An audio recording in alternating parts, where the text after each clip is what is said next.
at Metropole TVKE across all your social media platforms. My name is Simba Elijah Charles here again. Thank you very much for joining us back again. This is your official economic review. Now, data by the Tourism Research Institute, TRI, shows domestic tourists reduced their holiday expenditure by 37.5% last year as a result of the massive job losses and pay cuts. Now, the data showed that the average expenditure on trips and packages dropped from 44,043 shillings in 2019 to a down low over 27,545 during the pandemic. Now, recreational activities led to a free fall with at least 22%, followed by food and drinks 13%, transport 10%, and accommodation 5%. This was especially a huge hit to hotels, which turns local tourists to cover for the dip in international visitor fall in numbers due to the restrictions and the bans in international travel during the pandemic. Let's look at that data we have this morning for you before we can actually cross over and introduce the guest who's going to take us through this discussion this morning. In terms of, let's begin from there in terms of wage and employment in the hospitality industry in the country. I'm going to say from there that majority of that contribution is from the private sector, and you can actually say that the private sector is the one that is leading in both ways in terms of wage and employment as well. You can see where the public sector is, especially when it comes to the hospitality industry in the country, and you can see those numbers as well. Now let's look at those dip in international tourist arrivals therefore into the country, and we're talking about from the rest of the world. You can see where we were in 2019, but 2020 came and we went into that free fall. So the question this morning is that can Kenya rely on local or domestic tourism to spur the tourism and hospitality sector? Joining us this morning is Christine Akoth, who is the CEO, Evolution East Africa. Christine, good morning. Good morning to you, Simba. How are you doing? Fantastic. Happy to have you around. I mean, that is the question.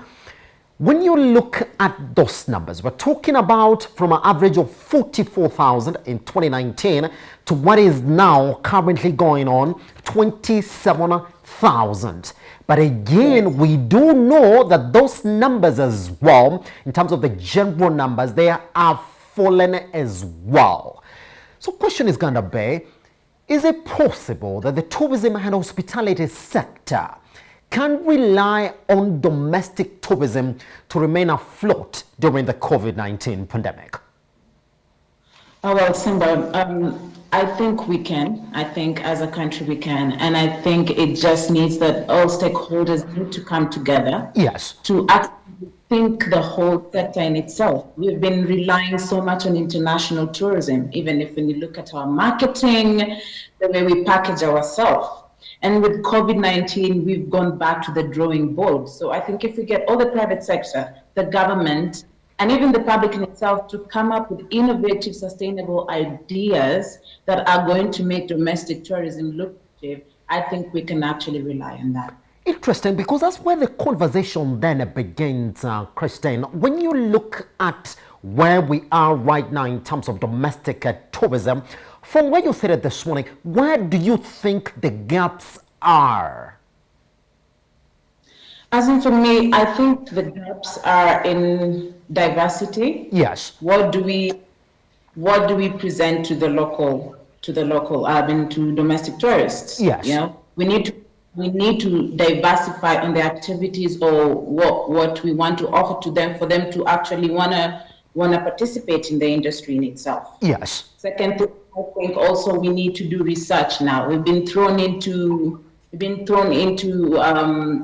a crisis here, and I don't think we really, as a country in itself, looked at us relying on domestic tourism. So I think we should research more, as in all stakeholders come together, let's research and let's find out what is this that actually the local tourists would enjoy and how sustainable is it, so that if we get into another crisis, we've set in place policies and systems that we can actually be resilient if we have something else like this.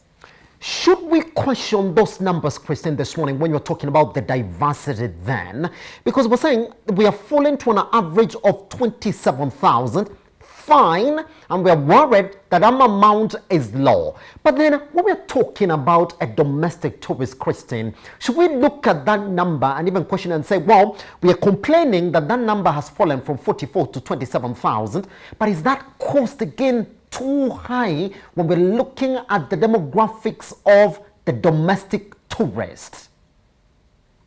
I believe if we look at also creating a platform for economical growth and trade. Yes. If we have trade, people trading, then there's enough supply for people to be able to actually afford to go to this site for local tourism. And I think also the stakeholders like in transport, hoteliers, I think the government and the private sector, they need to be cushioned in a way, until we get back to a place where people can spend. They need to be cushioned in a way where they reduce the prices now. Yes. Until we need to get to a point where we can sustain ourselves. I think they need to be cushioned through loans so that employment in itself does not actually continue going down, and then we can actually be in a place to be afloat for the industry. Yes. Christine, how far back are we in realizing this balance between domestic tourism and international tourism? And case in point, Christine, I mean, far back in 2019, we were describing the success of tourism by how many beds are booked in the key hotels in the country. Should we change the definition of that? And if we're going to change it, then, Christina, how long is it going to take us for us to realize this balance that we need? To give it, I'm not sure I would give you like an estimate, but I think a start would be at looking at what would be the best way for domestic tourism right now to be afloat. Yes. We're looking at hotels. Just going to a hotel? Are we looking at Airbnbs? What would work for us right now? And I think that would have to involve all stakeholders to come together. And I think I said research. We need now to go back to the drawing board and research and say, okay, so what will it entail for us to keep the industry going? And in terms of, if it's hotels, if it's food and drinks, if it's advertising, marketing, what platforms are we going to use for marketing? What message are we sending out to people? How do they identify with it? And can we open this discussion to the public and have the government and private sector bring in consultants who can actually help out with mapping up the industry and how we're moving forward? I know you are working with some counties in the country just to sort of reposition their tourism and hospitality sector within the COVID-19 pandemic. Christina, should I ask you, is that the way to go, therefore, for the local or domestic tourism, that indeed it has to be county-driven as opposed to a national government agenda? Is that what should happen now?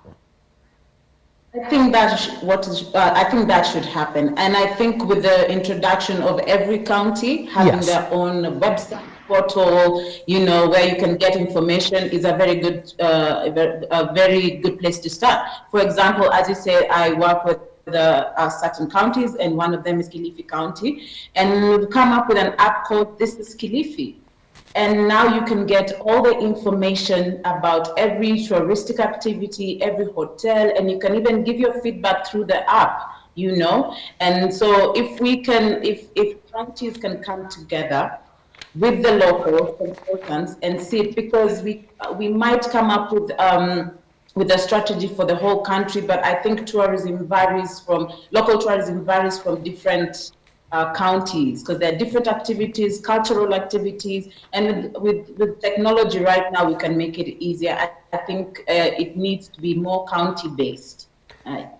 So if I might take an example, because I know you are working with the Kilifi County, Christine, just to figure out exactly what they need to do to sell themselves better as a county that is a destination when it comes to tourism, what areas of investments do these counties really need to get into if indeed this is going to be a reality?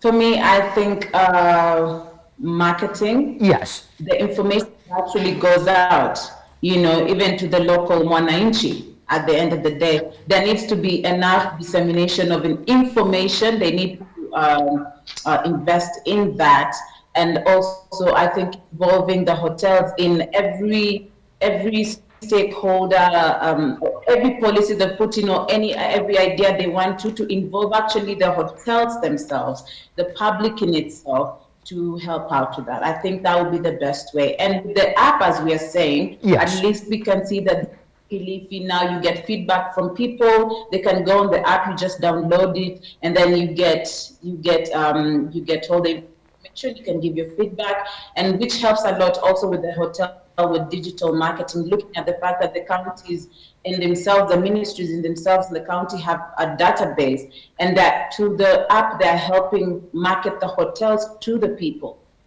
So I think for me, that's a good start. If we can also, I don't know with the other counties, but I think it would be a good thing.